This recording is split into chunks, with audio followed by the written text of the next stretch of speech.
Alright, man, y'all let me know what y'all want me to do with this thing. I think the Harley Davidson edition has intro wheels already rolled on it. I've always wanted to drop this truck, but I don't know. I think I want to start a series on dropping this thing. But y'all let me know what y'all want me to do.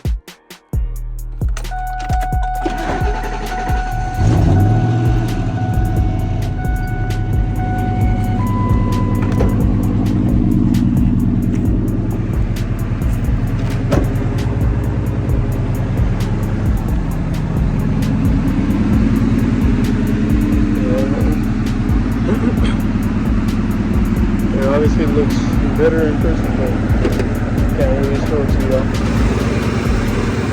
And yeah, no, it's still dirty, but it's been sitting here for months. Glad it still runs. Give it a pull.